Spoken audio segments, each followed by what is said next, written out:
You're being terrible. Why are you doing this? I told you before. I don't want to live with you. I want the leech of a wife living off Dad to get out. Leeching?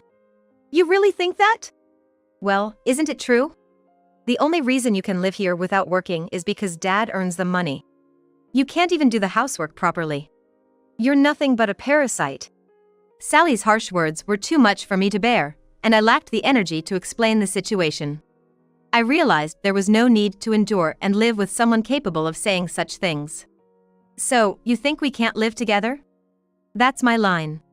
All right. I understand. I'll leave. After finishing my shopping, I went to change into my casual clothes in the room I shared with Ken. But what I saw next was shocking. There was not a single item of mine in the room. Not my clothes, not my bags, not even a single piece of underwear. What's going on? Unable to comprehend, I stood dumbfounded, scanning the room. The room wasn't ransacked, Ken's belongings were untouched, but mine were completely gone. Could it be that it wasn't a burglary? I needed to ask Sally, who was home while I was out. Thinking this, I knocked on Sally's door. Need something? Sally appeared, her face showing clear annoyance. Hey Sally, I can't find any of my stuff. Do you know anything about it? All my things are gone. Oh, that? I got rid of everything for you. Sally's grin was unsettlingly eerie. I am Maria, originally working in sales, but I quit after getting married. I met Ken, my husband, through a friend when I was 37. He was 8 years younger than me, but he was bright and full of conversation topics. We hit it off right away. A few months into our relationship, Ken spoke to me seriously. There's something I need to tell you, Maria. What's up? Well, I have a daughter. It was unexpected. At the time, Ken was 29. When I was 29, I was fully engrossed in work, with no time for men. To think that someone his age already had a child. In shock, I managed to ask. Really? How old is she? She just turned 11. 11? So that means? She was born when I was 18. I was reeling from the revelation. I tried desperately to hear Ken's words. Ken explained that he married his high school girlfriend after she got pregnant. His ex-wife dropped out of college to start their life together. But, being young, she left him and their daughter to enjoy her life. I'm sorry for bringing this up now. But as I started thinking about our future, I couldn't keep it a secret. Yeah, I'm shocked. I know. But I want to be with you, Maria. I want us to be a family. So, I had to be honest. His confession left me unsettled. At this age, I had just started dating again. Though unspoken, marriage was on my mind. But to think that my partner was divorced and had a child. If I broke up with Ken now, I might never get married. As I replayed Ken's words in my mind, I was contemplating my life's crossroads. Maria. I want to marry you. I know I've suddenly dropped a lot on you, and you might be confused, but I want you to think about it seriously. Ken looked at me intently, making me realize I was at a turning point in my life. 7 years after Ken's confession, I was living with him and my stepdaughter, Sally. Sally, aspiring to be a doctor, had just started her first year in medical school. Ken always boasted about how proud he was of her. He's always had a soft spot for Sally. Maybe out of guilt for her growing up without a mother. But it was excessive. He bought her anything she wanted, and she grew up without learning patience or restraint. I tried to instill basic decency in Sally. But it seemed to be nothing but an annoyance to her. She lashed out at me, saying, "Don't act all high and mighty just because you're older." That moment, I felt it was all so foolish. I decided to stop going out of my way for Sally. I resolved to only do the bare minimum for her from then on. One weekday, as usual, I prepared breakfast for the three of us and set the table. Ken started eating as if it was the most natural thing in the world. Sally took a bite, let out an exaggerated sigh, and commented, "Maria, you really never get any better at cooking, do you?" I thought this again. Lately, she had been especially critical of everything I did. "I wish you'd understand what it's like to eat something this bad every day," she said and stormed out of the living room. Ken just continued eating silently. I couldn't tell if he was listening or just ignoring everything. In moments like this, Ken never stood up for me. I had no allies. But I didn't particularly feel sad about it. I realized there was no need for me to go out of my way for people who didn't care about me. It wasn't just bravado, that's genuinely how I felt. While Sally's lack of common sense was troubling, there was another issue that bothered me. Ken's extravagant spending habits. Besides spoiling Sally, Ken loved buying expensive items like bags, shoes, and watches. He seemed to want anything that was considered high-end. Whenever he ran out of money, he would pester me for it. "Maria, I need you to come up with $1,000 by tomorrow." "Again? This is the second time this month. I've told you to manage your spending." "Cut it out. This is how I relieve stress. Just get the money." "I won't give you any more money. It doesn't grow on trees." After I'd admonish him, Ken would gulp down his beer. "You wouldn't understand the pressures of working outside. You're just a homemaker." "That's not fair. I have my struggles too. There are no breaks in housework, and neither you nor Sally ever help." Then Ken would slam the table, echoing through the living room. "Shut up. A leisurely wife should just listen to her husband and get the money ready." Shouted down and intimidated by Ken's sudden outburst, I cowered in defense. An empty beer can was thrown at me, nearly hitting my shoulder. Ken often becomes aggressive when something doesn't go his way, especially when he's been drinking. I remember he once raised his hand to me during a similar argument, and since then, I decided to avoid contradicting him as much as possible. "Fine. I can't get $1,000, but I'll figure something out. Just stop threatening me like this." "Good, you should understand that from the start. Don't oppose me," he grumbled, opening another beer. I wondered why I was still in this place. The meaning of continuing as a family after being treated like this was becoming unclear to me. One day, Sally came home early as her afternoon class was cancelled. But even then, we didn't really spend time together. She stayed in her room and didn't come out. I remembered I needed to go shopping as the fridge was almost empty. It's easy to just get takeout when it's just me, but not with a family. With a sigh, I got up to do the grocery shopping. About an hour later, after finishing shopping and storing the groceries, I headed to change into my casual clothes in the room I shared with Ken. That's when I was confronted with a shocking scene. Not a single item of mine was in the room. Not my clothes, not my bags, not even a single piece of underwear. "What's going on?" I couldn't understand the situation and just stood there, dumbfounded. The room wasn't ransacked, Ken's belongings were still there, but all of mine were gone. It couldn't be a burglary, could it? I decided to ask Sally, who was home while I was out. I knocked on her door. "Need something?" Sally asked, her face appearing slightly through the door gap, looking displeased. "Hey Sally, I can't find any of my stuff. Do you know anything about it? All my things are gone." "Oh, that? I took care of it," she said with a creepy smile. "Took care of it? What do you mean?" "I don't want to live with you anymore. So, I made it easy for you to move out by getting rid of your stuff." "Are you telling me to leave the house?" "Don't put it that way.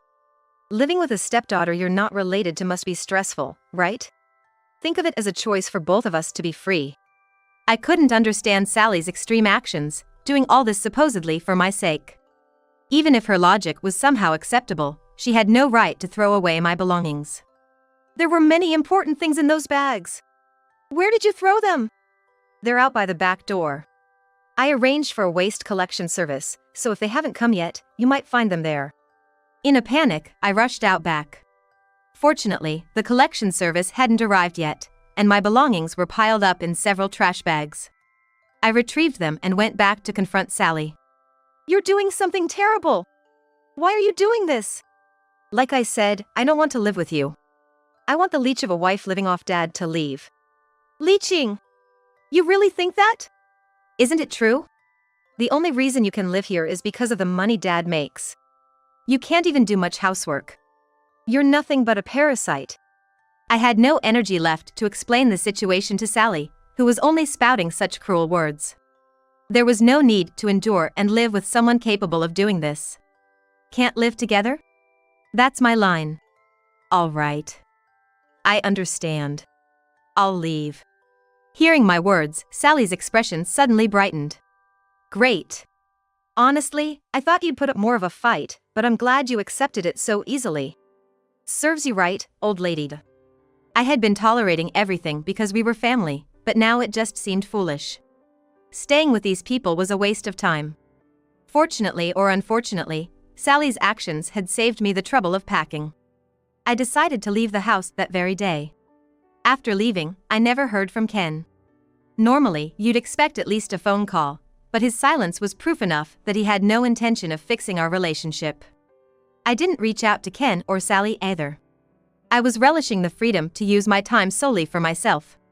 Since my parents' home was far away and I wasn't officially divorced yet, returning there with all my luggage wasn't practical. So, I rented a monthly apartment near the nearest train station and started living there. About 6 months later, my smartphone rang. It was Sally's name on the display. I ignored it at first, but she kept calling repeatedly, so I finally gave in and answered. What do you want? It's annoying you keep calling. You finally answered. I knew you weren't ignoring me. Sally's screeching voice burst through the phone, making me pull it away from my ear. I can hear you fine, you don't need to shout. After all this time, what do you want now? It's urgent. Today, the university told me my tuition hasn't been paid. If I don't pay by the deadline, I won't be able to advance to the next year. Why didn't you handle it? Handle it yourself. Ask your dad for it. Dad's busy with work on weekdays. Handling payments like this is your job. He gives you the money to transfer. How dare you cause me trouble by not doing what you're supposed to? Even in this situation, Ken hadn't told Sally the truth. Astonished, I decided to tell her the real story. Listen. The tuition was never paid by your dad. What? What do you mean? It was me paying. But after the way you treated me, and since we're not living together anymore, I don't see why I should spend money on you. I have no plans to pay for anything in the future. Sally was silent for a moment after hearing this, but then burst out laughing. I thought you'd say something like that. As if a homemaker like you could afford medical school tuition. You must have just misused the money Dad gave you and are making excuses. Think what you want. But if you truly believe Ken is paying, talk to him about making the payment. These days, you don't even need to go to the bank, you can transfer online. Still lying? You'll just embarrass yourself. Just apologize honestly, and I might forgive you. I was almost impressed by her audacity, even at the risk of her academic advancement. This is an extremely shameless act. I've only told you the truth. Shameless woman. I'll confirm with Dad, that's enough. Getting rid of a wicked woman like you was the right choice. Sally said her piece and hung up. Would Ken ever tell his daughter the truth? Their fate didn't concern me, but I hoped they wouldn't bother me again. One day, while working on my computer, Sally called again. It had been about 2 weeks since our last conversation. Dad really didn't pay for my tuition. Of course. I was the one paying. Maybe he wanted to impress his daughter. But you were just a homemaker. How could you afford medical school tuition? I wasn't just a homemaker. Sally gasped. Then said in a small voice, What? I told you before. I work from home. That's a lie, I never heard that. You just never listened. Or did you think my words weren't worth your attention? That's impossible. You just forgot to tell me. As Sally struggled with excuses, I continued. I'm a programmer. I can work as long as I have my computer, and I was in IT even before I got married. I have plenty of job offers. A programmer? That's a job you can't do without special knowledge. If you're going to make something up, at least tell a more believable lie. I told you I used to work for an IT company. Being in sales, I had to have some basic knowledge, and I didn't start from zero. Turns out, the meticulous work of programming suits me well. I'm quite good at it, actually. That can't be. I always thought of you as a parasite, living off Dad's income. That's your dad, Ken, not me. He spent all his salary and never really contributed to the household expenses. I could almost see the shocked expression on Sally's face. She must be overwhelmed to learn that everything she believed was false. I was the one paying for your tuition, groceries, utilities, and all other living expenses. Dad never contributed financially to the household? Then, what was he spending his earnings on? I don't know. He never told me, but he definitely used it all for himself.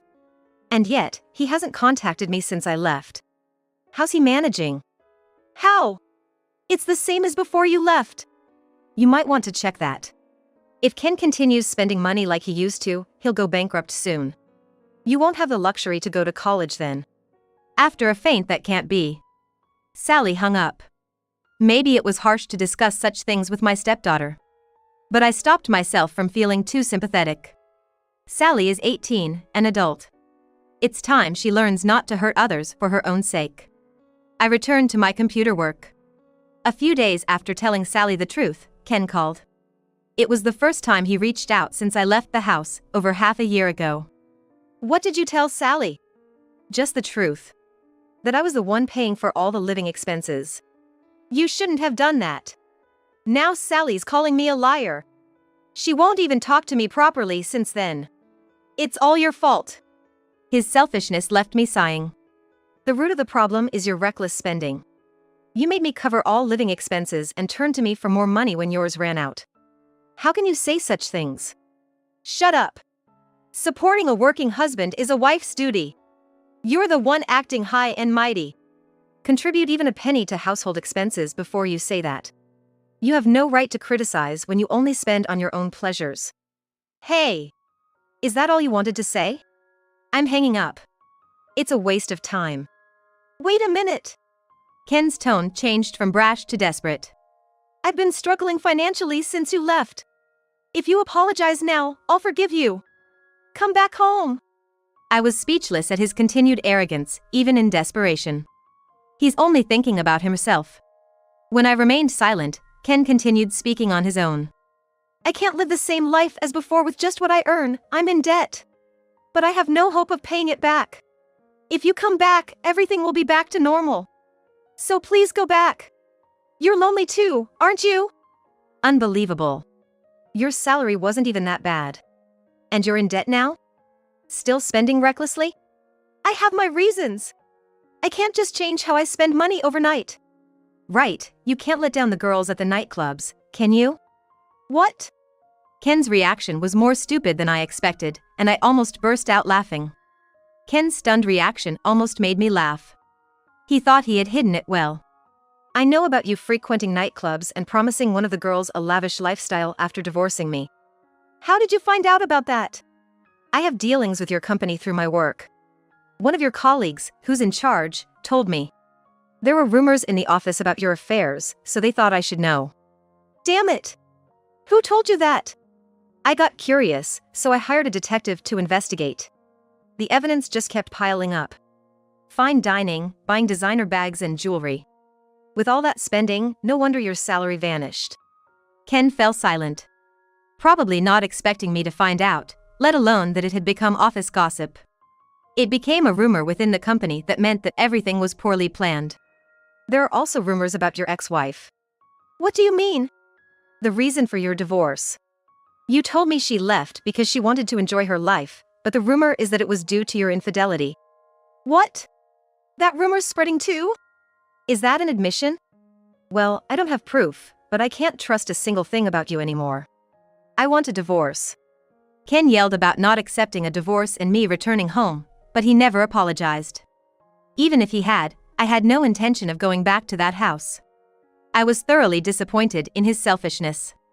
When I threatened legal action, he finally agreed to the divorce. I'm finally free. I felt liberated. The divorce from Ken was finalized. My lawyer was exceptional and went the extra mile to make Ken feel the pain. I had recorded Ken's wastefulness and violence, and Sally's verbal abuse. Based on that, we demanded a substantial alimony, which he paid in full. The lawyer even talked to the nightclub girl Ken was involved with, promising not to sue her if she told the truth. Ken's financial contributions to her over the years came to light. This led to him being banned from the nightclub and losing contact with the girl he'd been showering with gifts. His bad spending habits continued, and his debts ballooned to unmanageable levels. As for Sally, she had to drop out of college since Ken couldn't pay the tuition. Her pride as a former medical student made her look down on jobs, leading to repeated rejections. A stable life could have continued if they'd valued family, but now, it serves them right. As for me, my work is going well. I enjoy spending my time and money freely, although I'm not much into material possessions. I indulge in some good wine on the eve of my days off, enjoy meals at fine restaurants. I'm planning a solo trip abroad. If I find a partner again, I hope it's someone who cherishes mutual respect. That's how I'm enjoying my single life now.